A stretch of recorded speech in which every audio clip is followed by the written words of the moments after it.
घटना बताई गई है। जिस व्यक्ति के घर में वो प्रतिमा मिली, खुदाई में कुछ कलश भी मिले, कुछ सामग्री भी मिली, कलशों को उन्होंने बेच दिया। लेकिन जब से प्रतिमा उसके घर में आई, उसके घर में बहुत कुछ अशुभ होने लगा। तो बिल्कुल ऐसा होता है, इसमें कोई अतिशयोक्ति नहीं है। जिन बिंब जो होते हैं वीतरागी प्रभु की प्रतिमा दुनिया में सबसे ज़्यादा एनर्जेटिक होती हैं, ऊर्जा से भरी हुई होती है। उन प्रतिमा की उपासना, उनकी पूजा मात्र मनुष्य ही नहीं करते हैं, देवता लोग भी उन प्रतिमा की उपासना करते हैं। कुछ प्रतिमाएं जो भूरक्षित होती हैं, जमीन में जिनकी रक्षा हो जाती है, इसका अर्थ मान करके चलना, वो ऐसे ही नहीं बचा पाई अपने आप को। उनको बचाने वाले कुछ ऐसी दिव्य शक्तियाँ होती हैं, उनकी रक्षा करती हैं। हाँ, सैकड़ों वर्ष पूर्व जब इस देश में आक्रमण हुए तो बहुत सारे मंदिर ध्वस्त हो गए, बहुत सारी प्रतिमाएं भी ध्वस्त हो गई। लेकिन जो बच गई हैं वो सामान्य नहीं, वो अतिशयकारी प्रतिमाएं मानी जाती हैं। तो उन अतिशयकारी प्रतिमाओं के प्रति आस्था का भाव, समर्पण का भाव, भक्ति का भाव मनुष्य नहीं देवताओं का भी होता है। अब रही बात कि यदि देवता भगवान की पूजा करते हैं, रक्षा करते हैं, तो फिर मंदिर में चोरी क्यों होती है? अब देखिए,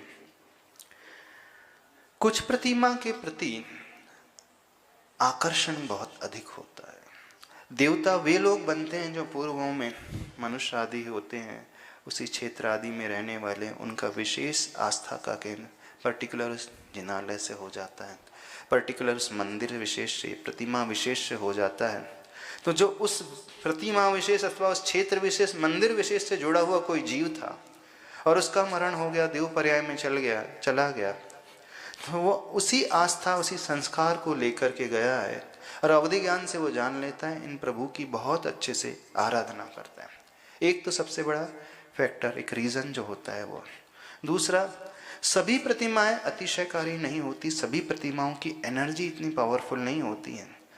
कुछ ही प्रतिमाओं की एनर्जी इतनी पावरफुल इसलिए होती है क्योंकि जिस मटेरियल से वो प्रतिमा बनाई है, मटेरियल की भी अपनी एक एनर्जी होती है। दूसरा, जिन गुरुओं ने, जिन आचार्यों ने उस प्रतिमा में सूर्य मंत्र दिए हैं, वे गुरु जितने प्रभावशाली, साधना करने वाले, सिद्धि आदि को रखने वाले हैं, तो उनके द्वारा दिया हुआ सूर्य मंत्र उस प्रतिमा में अतिशय को कई गुना बढ़ा देता है। तीसरा फैक्टर है, जिस व्यक्ति ने उस प्रतिमा को विराजमान किया, वो जितना नीति न्याय वाला धन है रहता है, जितने अच्छी विचारधारा वाला होता है, तो उस प्रतिमा की ऊर्जा को कई गुना बढ़ जाते हैं। चौथा फैक्टर होता है, उस प्रतिमा को पूजने वाले जितने अधिक लोग होते हैं, तो उस प्रतिमा की ऊर्जा और बढ़ जाती है। पांचवा फैक्टर होता है, जिस लैंड में वो प्रतिमा विराजित होती है, तो लैंड की भी एक एनर्जी होती है वास्तु के हिसाब से, तो लैंड एनर्जी भी उस प्रतिमा की एनर्जी को बढ़ाने वाला होती है।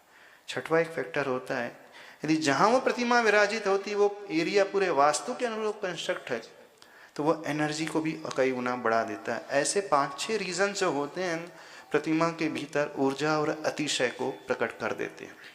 तो जो घटना घटी तिजारा में, वो सामान्य प्रतिमा नहीं थी, मान करके चलना वो विशेष प्रतिमा थी।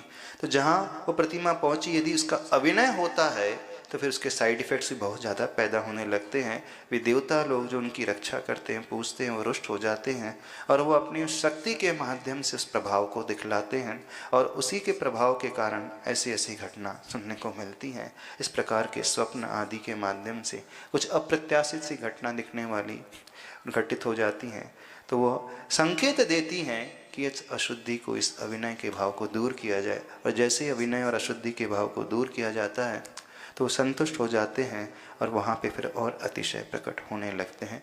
वो बहुत अच्छे से भक्ति